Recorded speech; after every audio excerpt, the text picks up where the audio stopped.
जोहार दोस्तों, मैं अचिंत कुमार चक्रवर्ती पुनः आप सभी का मेरे इस यूट्यूब चैनल सक्सेस जोन में स्वागत करता हूं। जैसा कि आप सभी को पता है कि मैंने कहा था झारखंड जीएसएससी से संदर्भ में झारखंड और खोट्ठा का जितना भी सिलेबस है मैं एक एक करके सब आप लोगों को कंप्लीट कराऊंगा।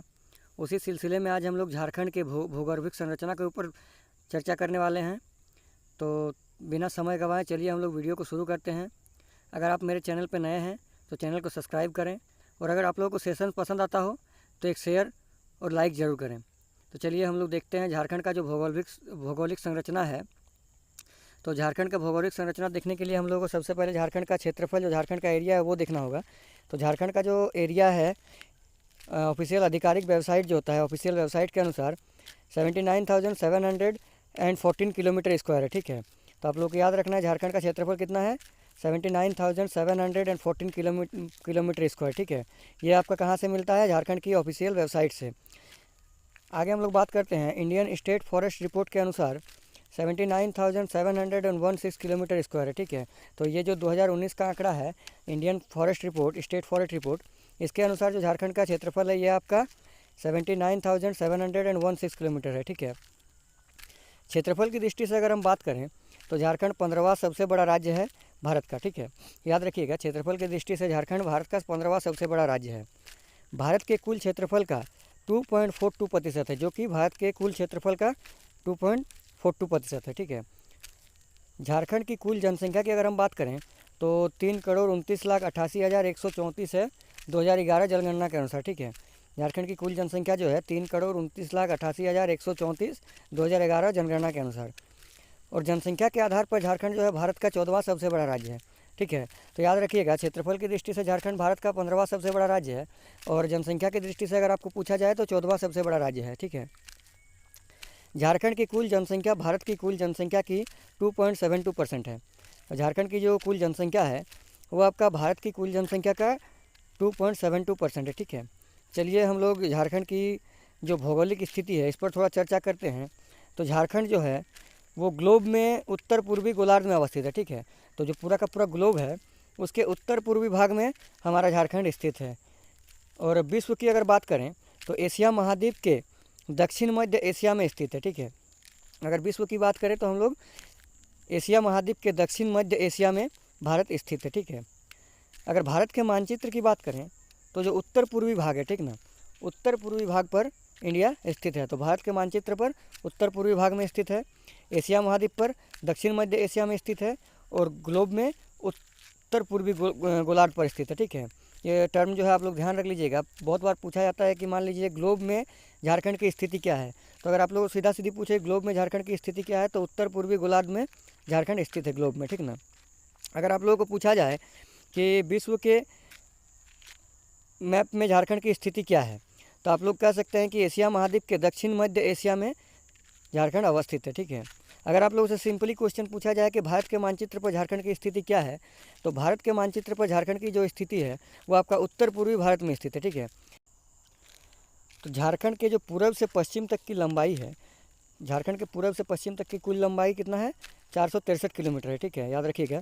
और उत्तर से दक्षिण तक की जो लंबाई है आपका ये आपका 380 किलोमीटर हो गया। ठीक है, तो ध्यान रखिएगा कि जो गढ़वा ज़िले से लेके आपका साहेबगंज तक की जो दूरी है वो आपका हो जाएगा 463 किलोमीटर। और आपका उत्तर से दक्षिण की जो लंबाई है, मतलब आपका उत्तर से दक्षिण की जो लंबाई है वो आपका हो जाएगा 380 किलोमीटर। ठीक है, ध्यान रखिएगा। झारखंड का अक्षांशीय विस्तार 21 डिग्री 58 मिनट 10 सेकंड उत्तरी अक्षांश से लेकर 25 डिग्री 19 मिनट 15 सेकंड है। ठीक है, तो अक्षांशीय विस्तार में झारखंड का कितना फ़र्क देखने को मिलता है, 4 मिनट का फ़र्क देखने को मिलता है, 4 डिग्री का, माफ़ कीजिएगा 4 डिग्री का फ़र्क देखने को मिलता है। ठीक है, जबकि देशांतरीय विस्तार 83 डिग्री 19 मिनट 50 सेकंड पूर्वी देशांतर से लेकर 87 डिग्री 57 मिनट पूर्वी देशांतर तक है। ठीक है, इसमें भी आपका 4 डिग्री का ही फ़र्क देखने को मिलता है। दोनों ही रेखाओं में उत्तर दक्षिण पूरब पश्चिम के अंत छोरों की दूरी 4 डिग्री है, अर्थात झारखंड के उत्तर से दक्षिण तथा पूरब से पश्चिम के अंत छोर की मानक समय जो है आपका 16 मिनट का अंतर होता है। तो जैसा कि हम सभी को पता है कि 1 डिग्री समान 4 मिनट होता है। ठीक है, जो 1 डिग्री समान होता है 4 मिनट होता है। तो जब झारखंड की अगर आपको पूछा जाए कि पूरब से पश्चिम या उत्तर से दक्षिण की मानक समय में कितना फ़र्क है, तो आप सिंपली हिसाब लगा सकते हैं। 4 डिग्री मतलब 4 × 4 = 16 मिनट, ठीक है। तो आपका कितना समय का है, 16 मिनट का अंतर है। गढ़वा और साहेबगंज की अगर समय का बात किया जाए तो 16 मिनट का अंतर है, ठीक है। चलिए हम लोग कर्क रेखा को थोड़ा देख लेते हैं, जिसको ट्रॉपिक ऑफ कैंसर भी कहा जाता है। कर्क रेखा झारखंड के मध्य से गुजरती है, 23.5 डिग्री पर झारखंड के मध्य से 23.5 डिग्री पर गुजरती है, ठीक है। कर्क रेखा जो है झारखंड के मध्य से 23.5 डिग्री पर गुजरती है। यह झारखंड के 6 जिलों से गुजरती है। पश्चिम से पूरब की क्रम में अगर हम लोग बात करें, लातेहार, गुमला, लोहरदगा, रांची, रामगढ़ तथा बोकारो। और यहीं अगर पूरब से पश्चिम के क्रम में बात करें तो बोकारो, रामगढ़, रांची, लोहरदगा, गुमला, लातेहार, ठीक है। ये क्रम आप लोग याद रख लीजिएगा, कई बार क्रम से भी पूछा जाता है कि पूरब से पश्चिम के क्रम में कर्क रेखा का विस्तार बताइए। तो आप बता सकते हैं कि बोकारो, रामगढ़, रांची, लोहरदगा, गुमला, लातेहार। और अगर आप लोगों को पूछा जाए कि पश्चिम से पूरब के क्रम में बताइए, तो आप लोग बता सकते हैं लातेहार, गुमला, लोहरदगा, रांची, रामगढ़ तथा बोकारो, ठीक है। चलिए अब लोग आगे बढ़ते हैं। झारखंड 5 राज्यों के साथ अपनी सीमा साझा करती है। तो जैसा कि आप सभी को पता है, झारखंड जो है 5 अदर स्टेट के साथ अपना बाउंड्री शेयर करती है, जिसमें से बिहार, वेस्ट बंगाल, उड़ीसा, छत्तीसगढ़ तथा उत्तर प्रदेश है। बिहार के साथ जो लगने वाली ज़िला है वह आपका क्रमबद्ध तरीके से ध्यान रखिएगा। तो गढ़वा, पलामू, चतरा, कोडरमा, हजारीबाग, गिरिडीह, देवघर, दुमका, गोड्डा तथा साहेबगंज है, ठीक है। जो बिहार के साथ सीमा अपना साझा करती है वो कौन कौन सा ज़िला है, गढ़वा, पलामू, चतरा, कोडरमा, हजारीबाग, गिरिडीह, देवघर, दुमका एवं साहेबगंज, ठीक है। कुल 10 ज़िले जो झारखंड के हैं वो बिहार से अपना सीमा बनाती है। और बिहार का अगर पूछा जाए तो बिहार का कुल 9 ज़िला ऐसा है जो झारखंड के साथ अपना सीमा बनाती है, ठीक है। ध्यान रखिएगा, अगर आप लोगों से क्वेश्चन पूछा जाए कि झारखंड के कितने ऐसे ज़िले हैं जो बिहार के साथ अपना सीमा साझा करती है, तो आंसर हो जाएगा आप लोगों को 10। लेकिन आप लोग अगर क्वेश्चन घुमा के भी पूछता है, JSSC का कोई भरोसा नहीं है, अगर आप लोगों को पूछ दे कि बिहार का कितना ज़िला जो है झारखंड से अपना सीमा साझा करता है, तो उसमें आपका हो जाएगा 9, ठीक है। चलिए अब अगला देखते हैं, वेस्ट बंगाल। तो वेस्ट बंगाल के साथ जो ज़िला अपना सीमा साझा करती है वो है आपका दुमका, साहेबगंज, पाकुड़, जमताड़ा, धनबाद, बोकारो, रामगढ़, रांची, ईस्ट सिंहभूम और सरायकेला खरसावां, ठीक है। ये भी कुल 10 ज़िले हैं जो पश्चिम बंगाल के साथ अपना सीमा साझा करती है। और अगर आप लोगों से पूछा जाए कि पश्चिम बंगाल का कितना ज़िला है जो झारखंड के साथ अपना सीमा साझा करती है, तो आपका हो जाएगा 6 ज़िला, ठीक ना। पश्चिम बंगाल का 6 ज़िला है जो झारखंड के साथ सीमा साझा करती है, और झारखंड का 10 ज़िला है जो पश्चिम बंगाल के साथ अपना सीमा साझा करती है। अब हम लोग बात कर लेते हैं अगला उड़ीसा का। तो ईस्ट सिंहभूम, सरायकेला खरसावां, वेस्ट सिंहभूम, सिमडेगा, कुल 4 ऐसे ज़िले हैं जो उड़ीसा से अपना सीमा साझा करती है। और उड़ीसा का अगर आप लोगों से पूछ लें तो उड़ीसा का 3 ऐसा ज़िला है जो झारखंड से अपना सीमा साझा करती है, ठीक है। तो ध्यान रखिएगा, बिहार का 9 ज़िला, पश्चिम बंगाल का 6 ज़िला, उड़ीसा का 3 ज़िला ऐसे हैं जो झारखंड से अपना सीमा साझा करती है, ठीक है। चलिए हम लोग छत्तीसगढ़ का देखते हैं। छत्तीसगढ़ से भी 4 ज़िला अपना सीमा साझा करती है, सिमडेगा, गुमला, लातेहार तथा गढ़वा, ठीक है। 4 ज़िला का नाम याद रखिएगा, सिमडेगा, गुमला, लातेहार और गढ़वा। और छत्तीसगढ़ का अगर पूछ लिया जाए कि छत्तीसगढ़ का कितना ज़िला है जो झारखंड से अपना सीमा साझा करती है, तो टोटल 3 ऐसे ज़िले हैं छत्तीसगढ़ का जो झारखंड से अपना सीमा साझा करती है, ठीक है। और उत्तर प्रदेश जो है केवल मात्र एक ही ऐसा ज़िला है जो उत्तर प्रदेश, छत्तीसगढ़ और बिहार तीनों राज्यों से अपना सीमा साझा करती है, वो हो गया आपका गढ़वा, ठीक ना। गढ़वा एकमात्र ऐसा ज़िला है जो 3 राज्य से अपना सीमा साझा करती है, ये भी आप लोग ध्यान रख लीजिएगा। और अगर आप लोगों को पूछा जाए कि उत्तर प्रदेश का कौन सा ऐसा ज़िला है जो झारखंड से अपना सीमा साझा करती है, तो आपका हो जाएगा सोनभद्र, ठीक ना। एक ही मात्र ज़िला है सोनभद्र जो झारखंड से अपना ज़िला सीमा साझा करती है, ठीक है। चलिए आगे बढ़ते हैं। खूंटी और लोहरदगा एकमात्र ऐसा ज़िला है जो झारखंड के किसी भी राज्य से अपनी सीमा साझा नहीं करती है, ठीक है। ये भी आप लोग ध्यान रखिएगा। बाकी का 22 ज़िला छोड़ के 2 ऐसा ज़िला है मात्र, खूंटी और लोहरदगा, जो किसी भी अन्य राज्य से अपना सीमा साझा नहीं करती है। दुमका, साहेबगंज, पूर्वी सिंहभूम, सरायकेला खरसावां, सिमडेगा, ये 5 ऐसे ज़िला हैं जो 2 राज्यों के साथ अपना सीमा साझा करते हैं, ठीक है। दुमका, साहेबगंज, पूर्वी सिंहभूम, सरायकेला खरसावां, सिमडेगा, ठीक ना, याद रख लीजिएगा। इसमें से दुमका जो है बिहार और बंगाल से सीमा साझा करती है, साहेबगंज भी बिहार और बंगाल से, पूर्वी सिंहभूम भी आपका बिहार और माफ़ कीजिएगा उड़ीसा और बंगाल से, सरायकेला खरसावां उड़ीसा और बंगाल से, सिमडेगा भी आपका उड़ीसा और छत्तीसगढ़ से, ठीक है ना। क्रम याद रख लीजिएगा। गढ़वा एकमात्र जिला है जो 3 राज्यों से अपना सीमा साझा करती है, तो मैंने आपको पहले ही बता दिया। चलिए हम लोग समझते हैं कि झारखंड की भूगर्भिक संरचना क्या है। तो ये जो मैंने गोल आकृति बनाया है, इस पर आप ध्यान दीजिएगा। जो एक डॉट डॉट करके लिखा गया है, ये पेंथालासा जो संपूर्ण जलीय भाग है, और जो बीच में गोल है पेंजिया या संपूर्ण पृथ्वी भाग है, ठीक है। ये दोनों ही मतलब उस टाइम पे जब पृथ्वी का निर्माण हो रहा था, उस टाइम पे पेंजिया संपूर्ण पृथ्वी भाग को कहा जाता था, और पेंथालासा जो है संपूर्ण जलीय भाग को कहा जाता था। जब एक तरह से पृथ्वी का धीरे धीरे अपरदन स्टार्ट हुआ, उस समय जो पेंजिया है वो 2 वर्गों में विभाजित हो जाता है, और उसके बीच में जो जल का एक जलाशय जो बन जाता है, उसको हम लोग टेंथिस सागर या भूमध्य सागर के रूप में भी देखते हैं। तो चलिए देखते हैं हम लोग आगे। पृथ्वी की आंतरिक गतिविधियों से पेंजिया का विभाजन होना प्रारंभ हो गया और यह 2 भागों में बंट गया, ठीक है। नोट डाउन कर लीजिएगा आप लोग कि पृथ्वी की आंतरिक गतिविधियों से पेंजिया का विभाजन होना प्रारंभ हो गया और यह 2 भागों में बंट गया। उत्तरी भाग लॉरेंसिया या अंगारा लैंड कहलाया, तथा जो दक्षिणी भाग है यह गोंडवाना भूमि कहलाया, ठीक है, गोंडवाना लैंड कहलाया। ध्यान रखिएगा, जो उत्तरी भाग था ये लॉरेंसिया या अंगारा लैंड कहलाया, और जो दक्षिणी भाग है ये आपका गोंडवाना भूमि कहलाया। लॉरेंसिया का आगे भी विभाजन हुआ तथा इससे 3 बड़े महाद्वीपों का निर्माण हुआ, उत्तरी अमेरिका, यूरोप तथा एशिया। तो जो लॉरेंसिया का विभाजन हुआ, इसके बाद 3 जो बड़े महाद्वीप बनकर सामने आए वो था उत्तरी अमेरिका, यूरोप तथा एशिया, ठीक ना। गोंडवाना के विभाजन के फलस्वरूप दक्षिण अमेरिका, अफ्रीका, अंटार्कटिका, ऑस्ट्रेलिया तथा प्रायद्वीपीय भारत, ठीक है। ये जो प्रायद्वीपीय भारत आगे हम लोग पढ़ने वाले हैं, ये हम लोगों का गोंडवाना चट्टान का ही हिस्सा है, गोंडवाना लैंड का ही हिस्सा है, ठीक है। जब पेंजिया का 2 हिस्सों में विभाजन हुआ तो उसके बीच टेंथिस सागर का निर्माण हुआ, जिसे आज के समय में हम भूमध्य सागर के नाम से जानते हैं, ठीक है। ध्यान रखिएगा, जो पेंजिया का जिस टाइम पे अपरदन हो रहा था, जिस टाइम पे लॉरेंसिया और पेंजिया का अलग विभाजन हो रहा था, उस टाइम पे जो बीच में पानी का जो भाग था उसको उस समय पे टेंथिस सागर के नाम से जाना जाता है, किंतु वर्तमान सागर में उसे भूमध्य सागर के नाम से भी जाना जाता है, जो टेंथिस सागर का ही अवशिष्ट भाग है, ठीक है। ये हम लोग देख सकते हैं जो प्रायद्वीपीय पठार का क्षेत्र है, छोटनागपुर पठार यहाँ पे है आपका। प्रायद्वीपीय पठार प्राचीन गोंडवाना भूमि का हिस्सा है। छोटनागपुर पठार जो है प्राचीन गोंडवाना भूमि का हिस्सा है, ठीक है। तो जो प्रायद्वीपीय पठार है ये प्राचीन गोंडवाना भूमि का हिस्सा है, और छोटनागपुर भी इसी में आता है। यह छोटनागपुर का पठार यह प्रायद्वीपीय पठार के उत्तर पूर्वी भाग में स्थित है। झारखंड में आर्कियन काल से नवीनतम काल की चट्टानें पाई जाती है। तो झारखंड में जो है किस टाइप की चट्टानें पाई जाती है, तो वो आपका हो जाएगा आर्कियन काल से नवीनतम काल की चट्टानें पाई जाती है, ठीक है। भूगर्भिक दृष्टिकोण से झारखंड की चट्टानों का विभाजन। तो भूगर्भिक दृष्टिकोण से झारखंड की चट्टानों का जो विभाजन है ये हम लोग 6 भागों में देखते हैं, ठीक है। पहला आपका हो गया आर्कियन चट्टानें, धरवाड़ क्रम की चट्टानें, विंध्यन चट्टानें, गोंडवाना चट्टानें, राजमहल ट्रैप तथा दक्कन लावा की चट्टानें, और अंत में हम लोग देखते हैं नवीन जलोढ़ निक्षेप, ठीक है। तो चलिए हम लोग देख लेते हैं एक एक करके सारी चट्टानों के बारे में। आर्कियन चट्टानें, पृथ्वी के ठंडा होने के पश्चात जो चट्टानों का निर्माण हुआ उसे आर्कियन क्रम के चट्टानें भी कहे जाते हैं।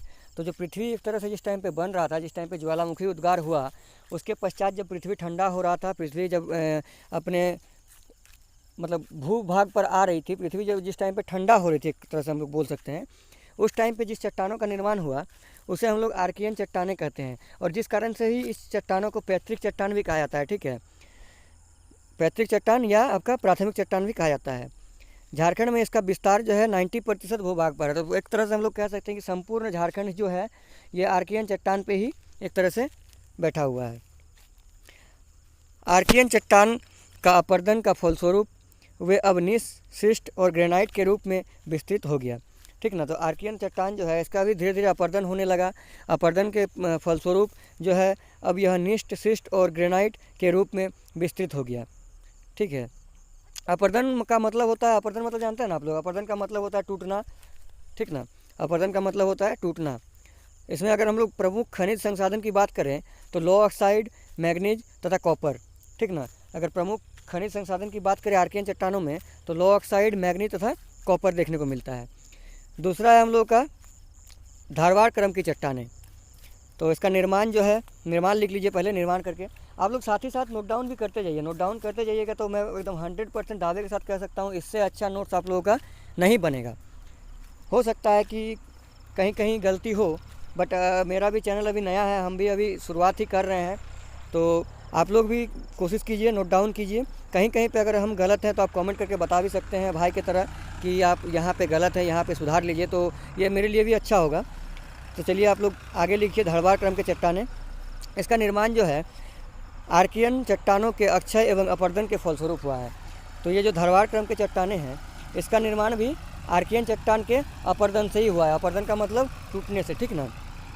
इसका विस्तार हम कोल्हान पहाड़ी में देखते हैं, ठीक ना। इसका विस्तार हम लोग कोल्हान की पहाड़ियों में देखते हैं। प्रमुख खनिज का अगर बात करें तो लोहा अयस्क यहाँ पे देखने को मिलता है, जिस कारण से इसे लोहा अयस्क श्रेणी भी कहा जाता है।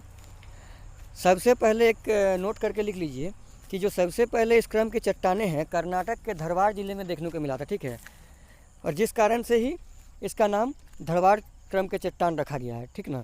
ये आप लोग नोट डाउन करके देख लीजिए कि अगर मान लीजिए पूछा जाए कि धरवाड़ क्रम का चट्टान का नामकरण कैसे हुआ है, तो ये चट्टानें जो है सबसे पहले आपका कर्नाटक राज्य के धरवाड़ जिले में देखने को मिला था, जिस कारण से इस चट्टानों का नाम धरवाड़ क्रम के चट्टानें रखा गया है। आर्थिक दृष्टिकोण से यह खनिज संसाधन का भंडार है। लौह अयस्क, कापर, यूरेनियम, मैग्नीज तथा सोना आदि प्रमुख खनिज संसाधन यहाँ पे देखने को मिलता है, ठीक ना। लिख लीजिएगा, लौह अयस्क, कॉपर, यूरेनियम तथा मैग्नीज एवं सोना भी यहाँ पे प्रमुख खनिज संसाधन के रूप में हमें देखने को मिलता है, ठीक है। चलिए हम लोग आगे बढ़ते हैं। जिस कारण से इसे लौह अयस्क श्रेणी भी कहा जाता है। और एक अगर इसका नाम पूछा जाए आप लोगों को कि इसका दूसरा नाम क्या है, तो स्टोर हाउस ऑफ मिनरल भी कहा जाता है, खनिज का भंडार गृह, ठीक ना। याद रख लीजिएगा, खनिज का भंडार गृह भी कहा जाता है इस क्रम के चट्टान को। चलिए अब हम लोग देख लेते हैं विंध्यन क्रम की चट्टानें, ठीक ना। हम लोग का तीसरा है विंध्यन क्रम की चट्टानें। इसका निर्माण कुड़प्पा चट्टानों के बाद हुआ। तो जो इसका निर्माण है ये कुड़प्पा चट्टानों के बाद हुआ है, ठीक है। कुड़प्पा चट्टान हम लोगों को नहीं पढ़ना है, क्योंकि झारखंड में कुड़प्पा चट्टानों का विस्तार उतना नहीं देखने को मिलता है। उतना क्या, झारखंड में कुड़प्पा चट्टानों का विस्तार है ही नहीं, जिस कारण से हम लोग कुड़प्पा चट्टान को नहीं देखेंगे। और इसका जो निर्माण है ये कुड़प्पा चट्टानों के बाद माना जाता है। नामकरण विंध्यन पर्वत श्रेणी के नाम पर हुआ है। तो जैसा कि मैंने बताया कि इसका नामकरण जो है विंध्यन पर्वत के नाम पर हुआ है। इसका विस्तार गढ़वा जिले के सोन नदी क्षेत्र में देखने को मिलता है, ठीक ना। लिख लीजिएगा, इसका विस्तार जो है गढ़वा जिला के सोन नदी क्षेत्र में, ठीक है। प्रमुख खनिज संसाधन की अगर बात करें तो चीनी मिट्टी, बलुआ पत्थर, चूना पत्थर तथा संगमरमर पाए जाते हैं, ठीक है। लिख लीजिएगा, चीनी मिट्टी, बलुआ पत्थर, चूना पत्थर तथा संगमरमर पाए जाते हैं, ठीक है। विंध्यन क्रम की चट्टानों को हम लोग दो भागों में विभाजित करके देख सकते हैं। तो इसका सबसे पहले आप लोग दो भागों में विभाजित कर लीजिए, निम्न विंध्यन तथा ऊपरी विंध्यन, ठीक है। निम्न विंध्यन में लिख लीजिएगा, यह सेमरी श्रेणी के चूना पत्थर सोन नदी का क्षेत्र, ठीक है। सेमरी श्रेणी का जो चूना पत्थर तथा सोन नदी का क्षेत्र, ठीक है। और ऊपरी विंध्यन में हमें बालू पत्थर देखने को मिलता है, ठीक है। तो जो निचला विंध्यन है इसमें चूना पत्थर देखने को मिलता है सोन नदी के क्षेत्र में, और ऊपरी विंध्यन में बालू पत्थर देखने को मिलता है, ठीक है। गढ़वा जिला का सोन नदी क्षेत्र में श्रेणी पाया जाता है, ठीक है। ये भी आप लोग एक नोट करके लिख लीजिए कि गढ़वा जिला का जो सोन नदी क्षेत्र है इसमें सेमरी श्रेणी पाया जाता है, जो कि चूना पत्थर के लिए मशहूर है, ठीक है। चलिए हम लोग आगे बढ़ते हैं चौथे नंबर पर, गोंडवाना चट्टानें। इसका निर्माण जो है, इसका निर्माण कार्बोनीफेरस युग माना जाता है, ठीक है। इसका निर्माण काल जो है कार्बोनीफेरस युग माना जाता है। इसका विस्तार की अगर बात करें तो दामोदर नदी घाटी क्षेत्र, उत्तरी कोयल नदी घाटी क्षेत्र एवं राजमहल पहाड़ी। और प्रमुख खनिज संसाधन की अगर बात कर लें तो कोयला। और ध्यान रखिएगा, भारत का जो 98% कोयला है यह गोंडवाना क्रम के चट्टानों में ही पाई जाती है, ठीक ना। तो एक लिख लीजिएगा नोट डाउन करके कि भारत का 98% कोयला गोंडवाना चट्टानों में ही पाई जाती है, ठीक है। भारत का 98% कोयला गोंडवाना चट्टानों में पाई जाती है। इसकी विशेषता परतदार चट्टानें हैं, जीवाश्म की उपस्थिति है, ठीक है। इसकी अगर विशेषता पूछे तो परतदार चट्टानें तथा जीवाश्म की उपस्थिति। पांचवा हम लोग बात करते हैं राजमहल ट्रैप एवं दक्कन लावा की चट्टानें। राजमहल ट्रैप तथा दक्कन लावा की चट्टानें, इसका निर्माण जुरासिक काल माना जाता है। इसका जो निर्माण है जुरासिक काल माना जाता है, ठीक ना। लावा के बहाव से इसका निर्माण हुआ है। विस्तार राजमहल क्षेत्र, प्रमुख खनिज संसाधन चीनी मिट्टी, लेटेराइट। ठीक है, तो जो राजमहल ट्रैप है इसका निर्माण जुरेसिक काल माना जाता है, और इसका जो निर्माण है वो कैसे हुआ है, तो लावा के बहाव से हुआ है। ठीक ना, याद रखिएगा, इसका जो निर्माण हुआ है वो लावा के बहाव से हुआ है, और इसका विस्तार जो है राजमहल क्षेत्र में है। प्रमुख खनिज संसाधन की अगर बात करें हम लोग राजमहल ट्रैप में, तो चीनी मिट्टी तथा लेटेराइट। ठीक ना, चलिए हम लोग देखते हैं दक्कन लावा की चट्टानें जो है इसका निर्माण क्रिस्टेशियस काल में दरारों में लावा के जमाव से माना जाता है। तो इसका निर्माण कैसे माना जाता है, तो क्रिस्टेशियस काल में दरारों में लावा के जमाव से माना जाता है। इसका विस्तार अगर करें तो पाट क्षेत्र, पश्चिमी पठार। खनिज संसाधन की अगर बात करें तो बॉक्साइट तथा लेटेराइट। ठीक ना, प्रमुख खनिज संसाधन करके लिख लीजिए बॉक्साइट तथा लेटेराइट। चलिए कुछ इंपॉर्टेंट नोट्स हम लोग देख लेते हैं। राजमहल ट्रैप एवं दक्कन लावा की चट्टानों में बेसाल्टिक लावा का जमाव पाया जाता है। तो जो राजमहल ट्रैप है और दक्कन लावा की चट्टानें हैं उसमें बेसाल्टिक लावा का जमाव पाया जाता है। ठीक है, ध्यान रखिएगा, कौन सी लावा, बेसाल्टिक लावा का जमाव पाया जाता है। झारखंड के अधिकांश चट्टानों का विस्तार पूर्व से पश्चिम की दिशा में है। तो झारखंड के जो अधिकांश चट्टान है उसका विस्तार का अगर क्रम पूछा जाए तो ये आपका हो जाएगा पूर्व से पश्चिम के क्रम में है। झारखंड की चट्टानों में प्राचीन ज्वालामुखी विस्फोट, भूकंपों के प्रमाण, समुद्र होने के अवशेष एवं हिमजूब के अवशेष पाए गए हैं। तो झारखंड की जो चट्टानें हैं इसमें आपका प्राचीन ज्वालामुखी उद्गार का प्रमाण पाया गया है, भूकंपों के प्रमाण पाया गया है, समुद्र होने के अवशेष पाए गए हैं तथा हिमजूब के अवशेष भी पाए गए हैं। एक बहुत ही इम्पोर्टेंट नोट से आप लोग इसको मस्ट लिख ही लीजिए कि जो हालिया अध्ययन है इससे यह जानकारी प्राप्त हुई है कि विश्व में सबसे पहले महाद्वीपों का जो निर्माण है वो झारखंड के सिंहभूम क्षेत्र से ही हुआ था। ठीक ना, तो जो विश्व का सबसे पहला महाद्वीप है ये आपका कहाँ मिला था, तो झारखंड के सिंहभूम क्षेत्र में ही मिला था। ठीक ना, तो इसमें लिख लीजिए कितना दिन पहले अगर पूछा जाए तो इसका जो टाइम पीरियड है ये 3.2 बिलियन ईयर एगो है, मतलब 3.2 अरब साल पहले। ठीक है, सिंहभूम का उत्तरी क्षेत्र में बालू के पत्थर पाया गया है जिसके अध्ययन से यह पता चला है कि यह काफ़ी पुरानी है, लगभग 3.2 अरब वर्ष पहले की। ठीक है, तो ये मैंने आप लोगों को बताया कि जो सिंहभूम का उत्तरी क्षेत्र है उसमें बालू का एक बहुत बड़ा पत्थर पाया गया था जिसका अध्ययन किया गया, जिसके अध्ययन से यह पता लगा कि यह काफ़ी पुरानी है और यहाँ पे महाद्वीप का अवशेष हो सकता था। जब इसका रिसर्च किया गया तो उसमें निकला कि यह 3.2 अरब साल पहले विश्व का जो सबसे पहला महाद्वीप था वो यहीं पे निर्मित हुआ था। ठीक है, इस क्षेत्र को सिंहभूम क्रैटन भी कहा गया है। तो याद रख लीजिएगा सिंहभूम क्रैटन किसे कहते हैं, तो उसी क्षेत्र को कहा जाता है जहाँ पे समुद्र होने का या महाद्वीप होने का अवशेष मिला है। ठीक है, ध्यान रख लीजिएगा, उसे क्या कहा जाता है, सिंहभूम क्रैटन कहा जाता है। आज के सेशन में बस इतना ही दोस्तों।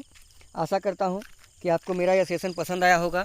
अगर आप लोगों को मेरा सेशन पसंद आया हो तो एक लाइक और एक अच्छी सी कमेंट ज़रूर करें, और अगर हमसे कहीं गलती हुआ हो तो आप लोग छोटा भाई समझ के माफ़ कर दें। और अगर कहीं पे आप लोगों को ऐसा लगा हो कि मैंने कुछ गलत सिखाया हो, आप लोगों को कुछ गलत बताया हो, तो आप लोग कमेंट में ज़रूर बता सकते हैं कि आपने यहाँ पे गलत चीज़ बताया।